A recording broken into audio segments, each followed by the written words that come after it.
This is it, the moment the country has been waiting for.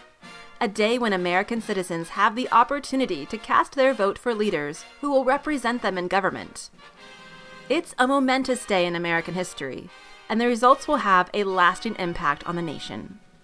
It's called Election Day.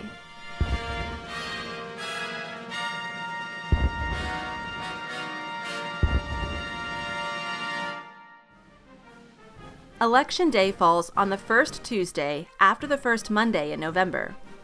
Early in the morning on Election Day, polling places open for citizens to cast their votes. You might see a school, community center, place of worship, or even a library turned into a polling station. Does everyone have to enter a polling place to vote on Election Day itself? Not in all cases. Many people in the U.S. have the opportunity to vote early before Election Day. Early voting usually starts a few weeks before the big day and offers another option for people who are unable to make it to the polls in November. Let's get back to the big day itself. On Election Day, voters check in at their polling place by showing some form of ID. Then they'll get a ballot where they'll mark their choices for various candidates. Once voters have their ballot in hand, they go to a voting booth where they'll make their choices in private. After making their choices, voters place their ballot into a secure box. This box is specially designed to keep all the votes safe and private. After the polls close later in the day, the ballots are counted. This is done carefully to make sure every vote is counted correctly. On the evening of Election Day, people can see the results come in by watching, listening, or reading their favorite source of news. The results can take hours, and sometimes days, to become available, but watching the votes be tallied county by county and state by state is a thrilling event. But wait, that's not all. When electing the President of the United States, there's an additional factor that must be considered: the Electoral College. As you watch the voting results come in state by state, you're actually seeing the results of the popular vote. This might surprise you, but the President of the United States isn't technically selected by popular vote.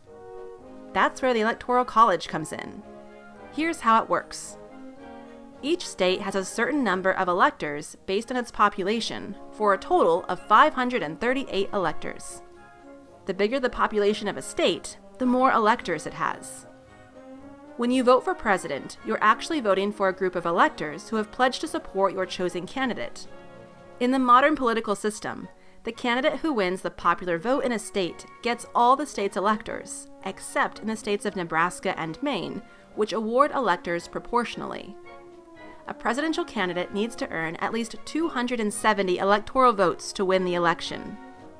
Once all the popular votes are counted, the electors from each state meet and cast their votes for president. The candidate who gets the most electoral votes wins the election and becomes the next President of the United States. Election Day offers an important opportunity for people to share their voices and opinions about government leaders. Casting a vote matters and is an important civic responsibility of American citizens. Election Day can be nail-biting, hopeful, tense, and exciting, but most of all, it's a chance for everyday Americans to affect the future of their country. Hey everyone, thanks for watching. To keep up to date on the newest videos from the channel, make sure to hit the subscribe button down below. I'll see you next time.